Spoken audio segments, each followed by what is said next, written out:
سبيلي.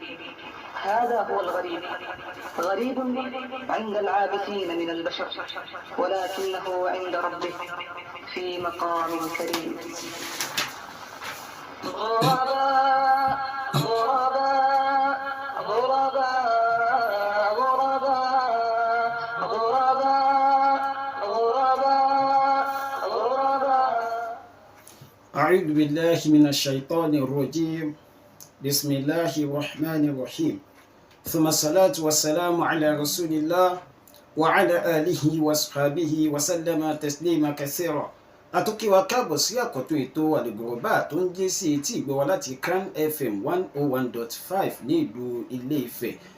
Al-Ghuraba ètò tí gbogbo ayé máa ń fẹ́ gbọ́ ní gbogbo ọjọ́ Sunday láàrin aago 2:30 sí aago 3. Níbi tá a ti ń sọ nípa ìtàn àwọn ànábì Ọlọ́run ọba, ìtàn àwọn Sohaba, ìtàn ànábì wa Muhammad sallallahu alayhi wa sallam. Ìtàn ìgbésí ayé àwọn ẹni rere tá a sọ yìí náà lèmi àti ń fi lè ṣàmúlò ìṣẹ̀mí wa tá a fi rí ìṣẹ̀mí náà gbé ní ìrọ̀rùn tá a ti padà wo àlùjánnà pẹ̀lú ìrọ̀rùn Ọlọ́run bá tí ọlá rẹ̀ ga jùlọ.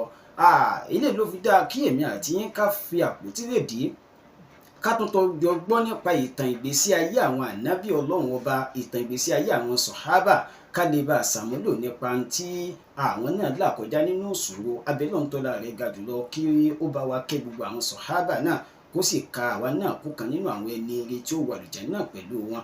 Al-Ghuraba àti dé sórí afẹ́fẹ́ lónìí. Àtò bẹ́ẹ̀ tẹ́kùntẹ́ iwájú níbi tí a bá ìtàn ànábì wa Muhammad sallallahu alayhi wa sallam dé. Kí n tó di pé màá lọ yìí ń lọ sí òkè lọ́hùn, á lọ fún wa ní nǹkan tí àwọn onígbọ̀wọ́ tí wọ́n ní fún wa lọ fún wa gbọ́. Lẹ́yìn tá a bá ti dé, màá fi bí ìṣẹ́jú 2 péré sílẹ̀ láti gba ìpè ẹni tó bá lè rán wa létí ibo ni a bá ìtàn dé, kí la sọ níjẹjọ, níbo la bá ìtàn dé níjẹjọ. Èèyàn bíi 2 tí ó bá lè tètè pè wọlé, inshallah á fún wọn ní ẹ̀bùn recharge card. Nọ́mbà tẹ́ pè sí, gbogbo àwọn tá a mọ̀ pé nọ́mbà mi tí n bá ti ń ṣètò lọ́wọ́ mi ní gbé o. Nọ́mbà tá a pè sí 080 74 80 49 98 080 74 90 74 80 49 98 òní nọ́mbà tí a pè sí mò ń bọ̀.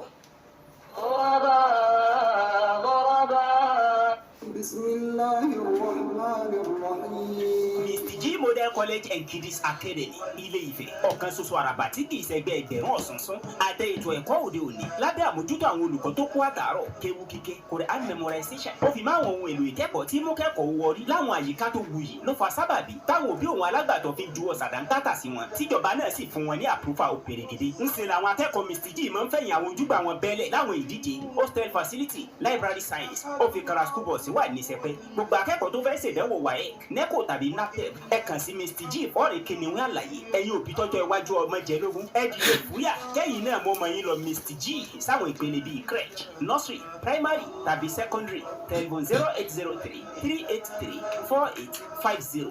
ilé ẹ̀kọ́ Mr. G wà ní nọ́mbà 43 Igboya street Ilé-Ifẹ̀, bẹ́ẹ̀ ní nọ́mbà 17 Ọ̀ọ̀ni Ìlàrẹ̀ area àti Àwòsùn Fáṣínà Ifẹ̀ Ìbàdàn road Ilé-Ifẹ̀ Ọ̀ṣun state. Mr. G Model College and Kiddies Academy aṣíwájú nìyí lóòótọ́. The solid solution, 1-12 in 1 past questions and answer tí ó jẹ́ ti WAEC, NECO àti GCE tí a ń pè ní Platinum Series. Pẹ̀lú àwọn syllabus tuntun, ó wúlò dáadáa fáwọn ọmọ tó wà ní SS class láti SS1 dé SS3. Ìwé 4-in-1 combined past questions and answer sí ìdánwò UTME JAMB tá à ń pè ní Premium Series pẹ̀lú new syllabus tó fi mọ́ ìdánwò post JAMB fún èyíkéyìí iléèwé gíga nílẹ̀ yìí náà wà nílẹ̀. Ẹ kọjá sílé ìtajà ìwé bookshop tó bá súnmọ́ yín kẹ́ ẹ bẹ̀rẹ̀ sí ní oníkẹ̀tíkẹ̀tì clear and neat ni àwọn ìwé tó bá ti àgbàlá iléeṣẹ́ The Solid Solutions jáde torí pé step by step solutions ni wọ́n fi gbé e kalẹ̀ lówó tí òògùn bá sì ní gbogbo ẹ̀yin ilé ìtajà ìwé bookshop ilé ìwé girama nílẹ̀ yìí ẹ̀yin òbí àtẹ̀yin tẹ́ ẹ fẹ́ jálágbàtà àwọn ìwé tó ń jáde látàgbàlá iléeṣẹ́ The Solid Solutions ẹ pè wọ́n sórí ẹ̀rọ ìbánisọ̀rọ̀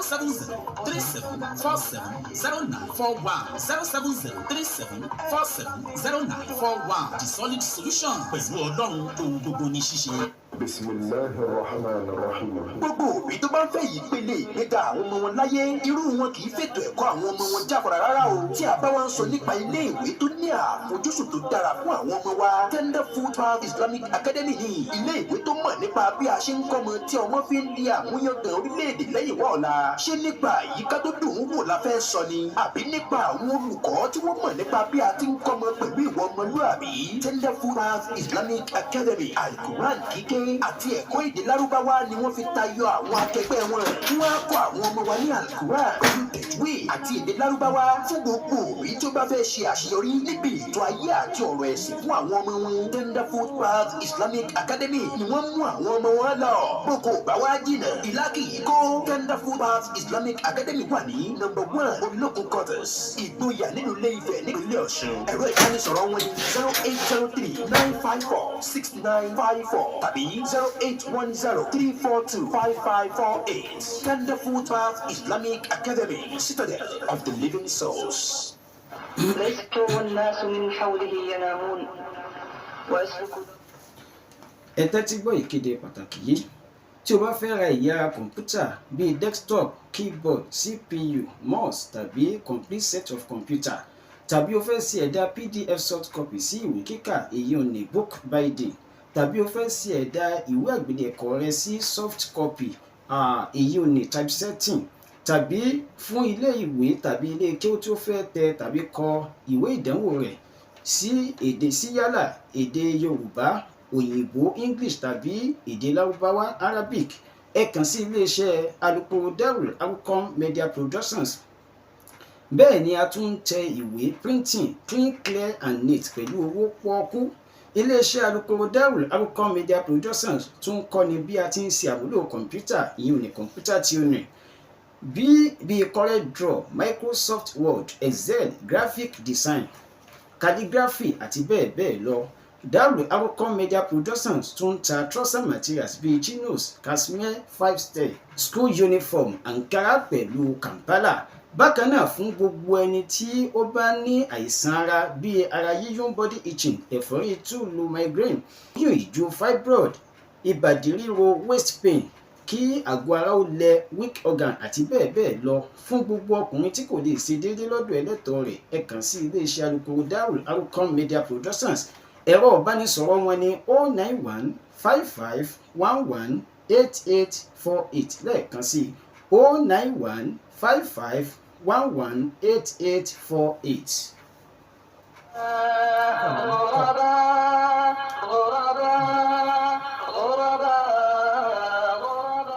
Mo rí páwọn èèyàn ń pè wọlé bí àti bá ti lọ sókè yẹn tá a bá tètè rí ìpè wọlé á gbé kí a tó di pé á bẹ̀rẹ̀ ètò tá a bá ti wá rí ànídára wa lágara o á tẹ̀ iwájú níbi tí a bá ìtàn dé ní ìjẹjọ ẹ̀rùn bọ̀.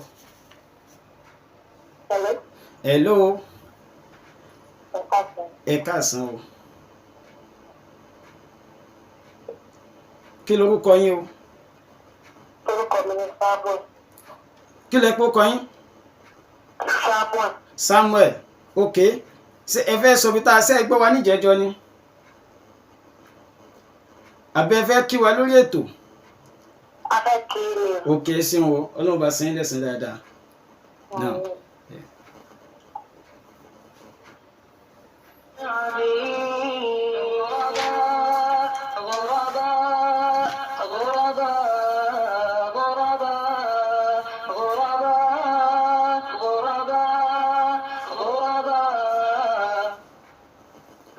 Hello. Hello. Tọ́ ìpè náà ti já àjọ òdìrẹ̀ tí ká tẹ̀ wájú níbi tí a bá ìtàn dé. Tá ìbá gbàgbé ní ìjẹjọ ni mo ń sọ àlàyé bí àwọn Kùráìṣì ti fi ogun mú àwọn mùsùlùmí tó gba Islam títí tó fi di wípé Rasulullah sallallahu alaihi wasallam ó fún àwọn mùsùlùmí láàyè láti rìnrìn àjò láti ìlú Mẹ́kà lọ sí ìlú Medinah. Tá ìbá gbàgbé Ànábì ti fún wọn ní ìṣáájú kí wọ́n rìnrìn àjò ní ìgbà tí ó di ọdún karùn-ún lẹ́yìn ìgbà tánàbí bẹ̀rẹ̀ dáwà sí ọdún kẹfà. Ànábì fún àwọn mùsùlùmí láàyè láti rin ìrìn àjò láti ìlú Mẹ́kà lọ sí ìlú Habasha lọ sí ọ̀dọ̀ ọba Najashi. Báyìí ni wọ́n ti ń fi ara ní àwọn mùsùlùmí nílùú Mẹ́kà o nítorí kíni nítorí pé wọ́n nígbàgbọ́ nínú ọba tí ó dá wọn. eléyìí ló fà á tí ìrìn àjò àwọn mùsùlùmí tó fi gbéra láti ìlú Mẹ́kà lọ sí ìlú Medina. Wọ́n sì ṣàlàyé fún wa wípé ẹni àkọ́kọ́ tó kọ́ rìnrìn àjò láti ààyè lọ sí ìlú Medina òun náà ni ẹni tí Rasulullah sallallahu alaihi wasallam gbé dìde gẹ́gẹ́ bí aṣojú àwọn mùsùlùmí nílùú Medina. Òun náà ni Mus'ab bin Umair. Àwọn náà ni aṣojú tó lọ ṣojú àwọn mùsùlùmí. Òun ní kọ́kọ́ ló lọ́njọ́ náà lọ́hùn, òun àti Abdullah bun Ummi Maktum àyàn afọ́jú ni wọ́n wò rí ni rárá. Àwọn sì ni mu'adhdhin ẹlẹ́ẹ̀kejì inú àwọn mu'adhdhin Rasulullah sallallahu alaihi wasallam. Àwọn náà jọ lọ gẹ́gẹ́ bí ẹni tí ó máa kọ́ àwọn mùsùlùmí ní Quran nílùú Medina, bákan náà tí wọ́n sì máa kọ́ àwọn èèyàn ní ẹ̀sìn Islam. Wọ́n sì ṣàlàyé wípé wọ́n kó wọ̀rìn pẹ̀lú àwọn ṣìí kan tí wọ́n wá ní Bay'atul Aqaba al-Ula, ìrìn àjò láti ìlú Medina wá sí ìlú Mẹ́kà fún àwọn tó jẹ́ ará Medina, tí wọ́n wá bá nàbí wípé àwọn ṣe tán láti kún lọ́wọ́ ní ìlú Medina kánàbí kó ìlú Mẹ́kà kó mọ̀ wá sí ìlú Medina. Ààyè tí wọ́n ti ṣàdéhùn yìí náà ń pè ní al-Aqaba. Ìgbà tí wọ́n ń lọ ní ìrìn àjò àkọ́kọ́ wọn wá sọ́dọ̀ ànábì wá gbé Mus'ab bin Umair àti Abdullah bin Ummi Maktum kí wọ́n lọ máa ṣe kíni kí wọ́n lọ máa kọ́ àwọn èèyàn ní al-Qur'an. Mus'ab bin Umair sì dé sọ́dọ̀ arákùnrin kan tó ń pè ní As'ad bin Zurara. Mo ti ṣàlàyé àwọn tó pọ̀ dáadáa nípa àwọn ẹni. Lẹ́yìn eléyìí ẹni tí ìrìn àjò tó kàn òun náà ni Abu Salama àti ìyàwó rẹ̀. Àwọn méjèèjì náà ni wọ́n tó rìnrìn àjò lẹ́yìn ilé, bó tiẹ̀ jẹ́ pé apá kan náà àwọn olùmọ̀ wọ́n ṣàlàyé wípé Abu Salama ni ẹni àkọ́kọ́ tó kọ́ rìnrìn àjò ṣáájú. Ṣùgbọ́n gbogbo ìtàn nínú àwọn iṣẹ́ ìwádìí tálùbọ̀rọ̀ bá a ṣe ní ọ̀pọ̀lọpọ̀ àwọn tírà tàn láàrin fanfà tó wà láàrin àwọn ọ̀fọ̀ onítàn, ìyẹn tá a lè fi díẹ̀ múlẹ̀ jù ní wípé Abu Salama wọ́n rìnrìn àjò ní ṣáájú Bay'atul Aqaba àtháníyà, ìrìn àjò àwọn mùsùlùmí kan láti lo Medina wá sí ọ̀dọ̀ ànábì láti wá ṣàdéhùn fánàbì pé àwọn òdúró tí kò máa bọ̀. Ṣáájú àsìkò yìí ni Abu Salama lọ, ṣùgbọ́n ìrìn àjò àkọ́kọ́ táwọn mùsùlùmí rìn láti lu Medina wá sí ìlú Mẹ́kà láti wá bá ànábì sí àdéhùn fún pé tó bá ilé wà lu Medina wọn ó dáàbò bò. Àkọ́kọ́ tí wọ́n kọ́ wà òun ni Mus'ab bin Umair ti tẹ̀lé wọn lọ, tó jẹ́ pé in tó fẹsẹ̀ múlẹ̀ jù náà ni pé Mus'ab bin Umair ó ṣáájú Abu Salama ṣáájú lọ sí ìlú Medina. Ẹ jẹ́ n ṣàlàyé nípa in tó ṣẹlẹ̀ sí Abu Salama àtàwọn apá kan náà mùsùlùmí tí wọ́n rìnrìn àjò láti Mẹ́kà lọ sí ìlú Medina àti táwọn Kùrẹ́ṣì fi wọ́n ṣe lórí ìrìn àjò wọn. Tó bá dọjọ́ mẹ́jọ ń ṣàlàyé nípa bóun ìrìn àjò ànábì gan lẹ́yìn tó ti kú ìlú Mẹ́kà. Mo ṣàlàyé ń tó ṣẹlẹ̀ sànábì wọ́n ti pè mà láti pa ànábì níjẹjọ. Tó bá dọjọ́ mẹ́jọ ń ṣàlàyé fún wa báwo wá ni ìrìn àjò ànábì àti Abubakar as-Siddiq báwo náà ti dé ìlú Medina, kí ló ṣẹlẹ̀ láàrin ìrìn àjò wọn sí ìlú Medina.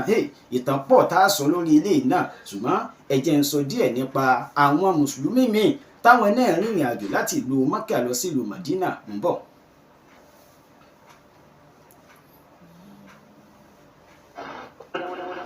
قال لي صاحب أراك غريبا بين هذا الأنام دون خليلي قلت كلا. Abu Salama orúkọ wọn ni Abdullah bin Abdul Asad. Ìbéèrè ó padà wá o ní ọjọ́ mẹ́ẹ̀ẹ́dógún sí ìsìn lágbára Ọlọ́run. Ìbéèrè àti ìdáhùn ni ó máa jẹ́ ọ̀sẹ̀ tí ń bọ̀. A fi kásẹ̀ díẹ̀ nípa ìtàn ìrìn àjò ànábì lọ sí ìlú Medina kó tó di wípé a fún lálàfo ìbéèrè àti ìdáhùn àwọn ká tó lè láǹfààní àti jẹ ẹ̀bùn. Abu Salama tá a sọ yìí ó kọ gangan ní Abdullah bin Abdul Asad. Àwọn àti ìyàwó wọn pẹ̀lú ọmọ wọn ni wọ́n jọ gbéra láti rin ìrìn àjò níjọ́ náà lọ́hùn. Nígbà tí wọ́n gbéra ìrìn àjò, Salama tí ọkọ wọn jẹ́ Hind bintu Abi Umayya wọ́n padà fẹ́ Rasulullah sallallahu alaihi wasallam lẹ́yìn ìgbà tí Abu Salama fayé lẹ̀ tán. Wọ́n gbéra wọn fẹ́ máa lọ. Báyìí ni àwọn Quraysh wọ́n múra láti sígun láti lọ pàdé Abu Salama, ṣùgbọ́n àwọn fámílì Abu Salama wọ́n wá wọ́n pàdé Abu Salama lójú ọ̀nà àti fámílì ìyàwó rẹ̀ Salama. Àwọn fámílì ìyàwó wọn láwọn ò ní kábù Salama máa lọ tí ó bá lọ kó máa lọ, ṣùgbọ́n àwọn ò ní gbà fún kó mú ọmọ àwọn kó máa mú lọ sí ọ̀hún. Báyìí ni wọ́n ti já ọmọ wọn gbà Salama lọ́wọ́ ọkọ rẹ̀. Nígbà tán ṣe lè àwọn ẹ̀yà Abu Salama àwọn fámìlì rẹ̀ àwọn náà bá yarí pé tẹ́ ẹ bá gba ọmọ yín sọ́dọ̀ ẹ̀ láǹfààní kẹ́ ẹ tún gbọ́ ọmọ tó bí o torí pòun ló kọ́ ló lọ ọmọ àwọn làwọn ní ẹ bá wọn gbọ́ ọmọ. Báyìí ni fanfa ti ṣẹlẹ̀ láàrin àwọn méjèèjì ta ni ó gbọ́mọ sọ́dọ̀ ta ni ò ní gbọ́mọ. Báyìí ni ọmọ padà sí jámá àwọn ẹ̀yà Banu Salama tí wọ́n jẹ́ àwọn fámìlì àwọn ìbátan rẹ̀ àwọn náà padà gba ọmọ ìsọwọ́. Abu Salama kọrùn sílùú Medinah bẹ́ẹ̀ ni Salama tẹ̀lé àwọn fámìlì rẹ̀ lọ sílé ọ̀dọ̀ wọn. Ọmọ wà ní ọ̀dọ̀ àwọn fámìlì Abu Salama. Báyìí ọmọ lò dídí ọdún kan láì fojú kan bàbá láì fojú kan ìyá. Bẹ́ẹ̀ ni Salama nílùú Maka tó wà yóò máa sunkún lójoojúmọ́ nítorí pé wọ́n ti gba ọkọ rẹ̀ lọ́wọ́ ẹ̀ àtọmọ rẹ̀. Eléyìí ni Salama wà lórí ìṣesí bẹ́ẹ̀ tí arákùnrin kan wá kọjá ńjọ́ kan wípé ojoojúmọ́ ni arábìnrin yìí máa ń sunkún nítorí ọmọ tí ẹ gbà lọ́wọ́ rẹ̀. alla tukhrijuna hadhihi miskina ṣé ẹ wá ní fi arákùnrin lẹ́ẹ̀kẹjọ́ máa bá tiẹ̀ lọ ni faraqtum bainaha wa baina zawjiha wa waladiha ẹ kọjú kó má ní àǹfààní sọ́kọ rẹ̀ ọmọ tí ó tó máa jẹ́ dùnú fún ẹ tó gbọmọ lọ́wọ́ rẹ̀. Báyìí ni wọ́n wá sọ wọn pé ilhaqi bizawjiki in shi'ti tó bá wù ọ́ tó bá wù ọ́ nífẹ̀ẹ́ láti padà sọ́dọ̀ ọkọ ẹ̀tọ́ àfiọ́lẹ̀ o máa lọ sí ọ̀dọ̀ ọkọ rẹ̀. Báyìí ni Salama ti dìde ńjọ́ náà lọ́n ní ẹni tínú rẹ̀ dùn gan ló bá gba ọ̀dọ̀ àwọn fámìlì ọkọ ẹ̀ lọ láti lọ gba ọmọ rẹ̀. Ìgbà tán gbọ́mọ fún ó bá gbé ọmọ rẹ̀ dání láti padà sí ìlú Medinah níbi tí ọkọ rẹ̀ wà. Ó bẹ̀rẹ̀ ìrìn àjò wa kharajat turidu li Medinah báyìí ló sì dọ̀rùn kọ ọ̀nà Medinah rihlatan tablugu hawali 500 mita. Ìrìn àjò láàrin ìlú Maka tí Salama wà sí ìlú Medinah lọ́dọ̀ ọkọ rẹ̀ ìrìn àjò 500 mita òun ni kò wá ṣẹ̀dá kankan nínú àwọn èèyàn tí ń bẹ pẹ̀lú Salama ó gorí nǹkan àgùn ó gbé ọmọ rẹ̀ dání. Báyìí ló ti kọrùn sílùú Medinah. Ó ń lọ nílùú Medinah ó kù díẹ̀ kò dénú ìlú ó bá pa arákùnrin kan pàdé wọ́n pè ní Uthman bónú Talha bónú Abi Talha.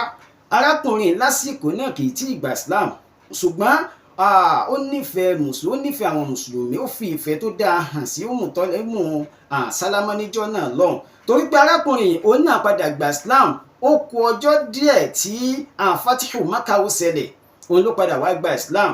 Òun lárákùnrin tánàbí gba kọ́kọ́rọ́ Kaaba lọ́wọ́ rẹ̀ níjọ́ náà lọ́hùn. Arákùnrin yìí ni onímọ̀ mú kọ́kọ́rọ́ Kaaba dání ìtàn ló padà dé ọ̀dọ̀ arákùnrin.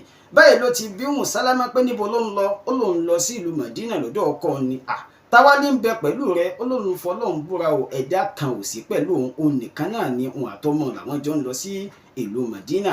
Báyìí ni Uthman bọ́nù Talha báyìí ló ti súnmọ́ Salama ó súnmọ́ ràkúnmí tí ń bẹ pẹ̀lú rẹ̀. Báyìí ló sì kó ìjánu ràkúnmí tó sì ń darí rẹ̀ tó ń bá wọn darí rẹ̀ lọ.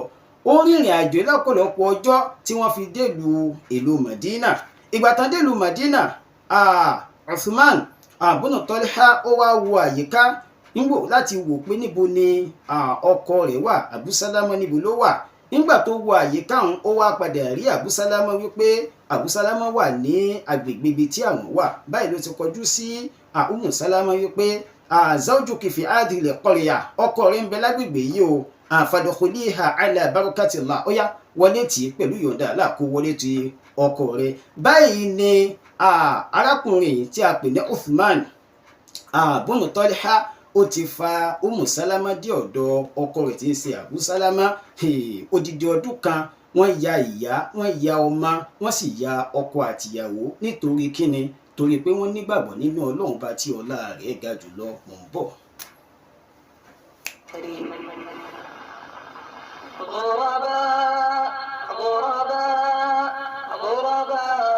The solid solutions wọ́n ta ní in one past question and answers èyí tí ó jẹ́ ti WAEC NECO àti GC èyí tí wọ́n ń pè ní platinum series pẹ̀lú àwọn syllabus tuntun ó wúlò dáadáa fáwọn ọmọ tó wà ní SS class bẹ̀rẹ̀ láti SS1 títí dé SS3 pẹ̀lú past questions fún ìdánwò JAMB fún èyíkéyìí ilé ìwé gíga bíi OAU UI UNI Ìlọrin LAUTECH Ẹdẹ títí bẹ́ẹ̀ àti bẹ́ẹ̀ bẹ́ẹ̀ lọ. Ẹ kọjá lọ sí èyíkéyìí ilé ìtajà ìwé bookshop tó bá súnmọ́ yín kí ẹ béèrè clean clear and neat ní àwọn ìwé tó bá ti àgbàlá ilé-iṣẹ́ solid solutions step by step solution ní a fi ń gbé kalẹ̀ lórí tí kò kópa sí ní gbogbo ẹ̀. ẹ̀yin ilé ìtajà ìwé bookshop ilé ìwé girama nílẹ̀ yìí ẹ̀yin òbí àti alágbàtọ́ àtẹ̀yin tẹ́ fẹ́ jẹ́ alágbàtà àwọn ìwé tó ń jáde látàgbàlá ilé-iṣẹ́ solid solutions pè wọ́n sórí ẹ̀rọ ìbánisọ̀rọ̀ 07037170941 lẹ́ẹ̀kan sí 07037170941 the solid solutions pẹ̀lú ọlọ́run ohun gbogbo ní ṣíṣe.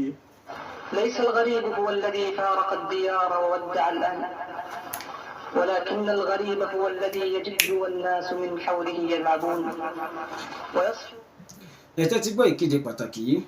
AIM Naturopathic Clinic, AIM Naturopathic Clinic, AIM Naturopathic Clinic ní ilé-iṣẹ́ tí ó mọ̀ nípa ká fi ewé àti egbò ṣe ìtọ́jú àwọn àìsàn tí ó ń yọ àgọ́ ara ènìyàn lẹ́nu.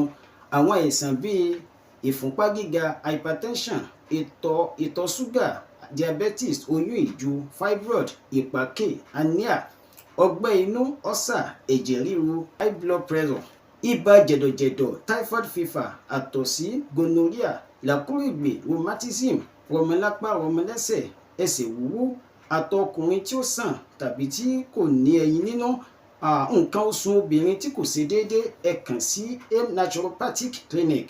Bẹ́ẹ̀ ni ìdánilẹ́kọ̀ọ́ ń lọ fún gbogbo ènìyàn tó bá fẹ́ mọ̀ nípa bí a ti ń fi ewé àti egbò ṣe ìwòsàn. AIM Naturopathic Clinic gba ìwé ẹ̀rí òpèrègédé láti iléeṣẹ́ tó ń rí sí ètò ìlera ti ìjọba àpapọ̀ Federal Ministry of Health Abuja.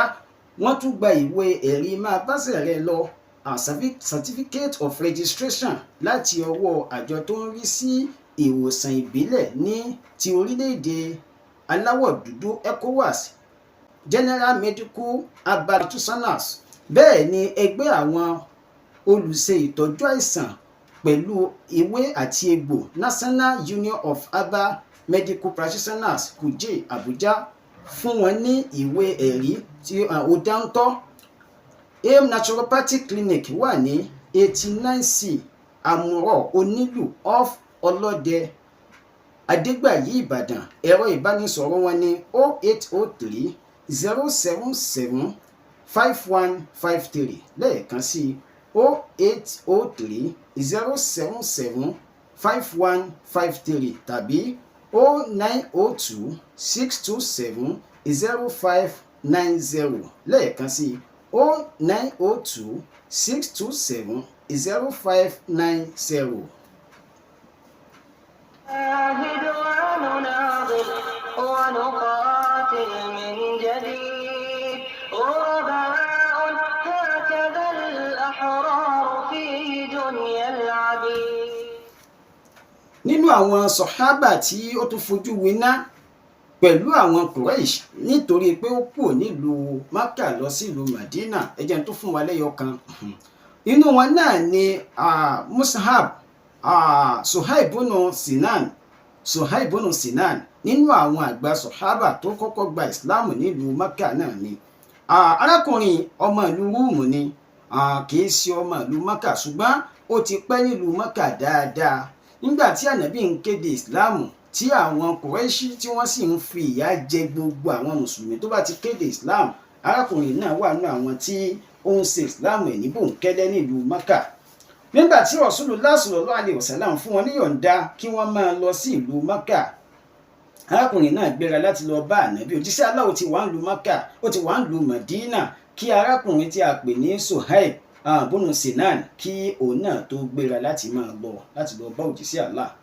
Àwọn Kùrẹ́ṣì wá gbọ́ wípé Suhaib ti múra láti máa lọ sílùú Mákà báyìí, láti lọ sílùú Medina. Báyìí ni gbogbo wọn ti ṣe kíni, wọ́n bá súpàǹpà, wọ́n kó nǹkan ìjà láti lọ dẹ́sẹ̀ orí rẹ̀ padà sílùú Mákà tàbí kí wọ́n tiẹ̀ gba ẹ̀mí rẹ̀ torí pé ó fi ìlú lẹ̀ nítorí pé ó nígbàgbọ́ nínú Allah. Báyìí ni wọ́n ti ń lé Suhaib lọ. Nígbò ìyá wọn sọ fún Suhaib wípé ní fi ọ́ lẹ̀ nítorí wípé ńgbà tó wá sínú ìlú wa ó wá lẹ́ni yẹpẹrẹ ní tí ò nígbà tí ò láwo, ó wá ń gbénú ìlú wa ó padà dẹni tí ń tajà ayé mọ̀ olówó ní gbogbo dúkìá, ó tún wá fẹ́ fi inú ìlú wa lẹ̀ pẹ̀lú dúkìá tó ní, àtiwọ́ àti dúkìá rẹ̀ ẹ fẹ́ kóra yín lọ sí ìlú Medina. Nídìí èyí ní fi ọ́ lẹ̀ kó lọ pa ọ́ ni. Báyìí ni Suhaib náà bá kọjú sí wọn wípé ṣé tó bá jẹ́ wípé torí dúkìá mi ni sínú yóò dùn sí tí n bá sọ pé mo yọ̀ǹda gbogbo dúkìá mi níbi tó wà kí mo yọ̀ǹda rẹ̀ fún yín kó máa jẹ́ tiyín mo lówó níbi báyìí mo ní ọrọ̀ báyìí mo yọ̀ǹda rẹ̀ wọ́n ní táwa ló mú gọ̀ tó fẹ́ máa tàn báwo ló ti sọ fún wa pé ó ní ẹ dákun ǹjẹ́ mo wá parọ́ fún yín rí kí n sọ pé nǹkan rí báyìí kó má rí bẹ́ẹ̀ wọ́n ní rárá tó bá rí bẹ́ẹ̀ dúkìá mi wà ń bì báyìí ni Sohaba bùnú Sinan Al-Rumi báyìí ló ti júwe dúkìá rẹ̀ fáwọn kòfáàrù pé ẹ lọ kó tó bá jẹ́ pé yòǹdẹ́fẹ́ mo yọ̀ǹdẹ́ alẹ́ tí ń kéde ìsìláàmù yìí ànábì mo nígbàgbọ́ nínú rẹ̀ mi ì sì lè ti torí rẹ̀ kí n fi ayé kí n wá fi ba òun mi jẹ́ báyìí ló ti lọ tí àwọn náà sì padà ní ẹ̀yìn rẹ̀ ìgbà tí ó dé lu Medinah Rasulullah sallallahu alaihi wasallam wa sọ nípa rẹ̀ pé rabiha Sohaba ìtumọ̀ ẹ̀ ní wípé Sohaba mọ̀ ti jèrè ó ta ayé rẹ̀ nítorí àkhírà dúkìá tó fi àìmọye ọdún kójọ ó sì yọ̀ǹda rẹ̀ fáwọn kèfèrí pé ẹ máa kó lọ tó bá jẹ́ pé yìí ni ó jẹ́ kẹ́ ẹ dẹ̀yìn lẹ́yìn mi mo yọ̀ǹda rẹ̀ fún yín Allahu Akbar yìí ni ó jẹ́ ká mọ̀ wípé ìgbésí ayé àwọn Sohaba làwa náà lè gbé táyé wo fi nítumọ̀ táwa náà fi ní ẹ̀tọ́ sí àlùjánnà tí Ọlọ́run ọba tí ó ń retí ẹnì kọ̀ọ̀kan wa níbẹ̀ abẹ́lọ́run tó láre ga jùlọ báwa ṣàlékún ọlá gbogbo àwọn ànábì Ọlọ́run ọba àti àwọn Sohaba wọn abẹ́lọ́run tó láre ga jùlọ kó fáwa náà ní sí olóore sí bíi tiwọn káwa náà lè dọ̀mọ àlùjánnà bíi tiwọn àlùgọ̀rọ̀ bá ọjọ́ ti lọ ń bọ̀.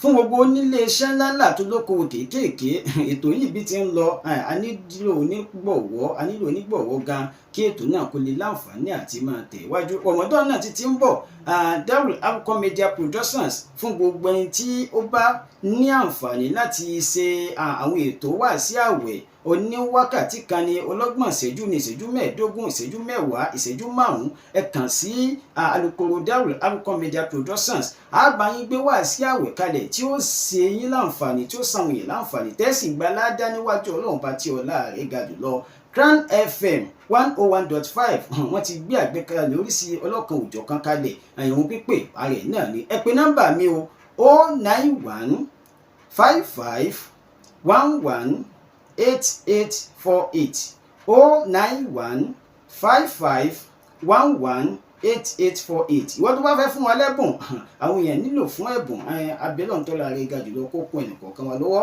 wassalamu alaikum wa rahmatullahi wa barakatuh.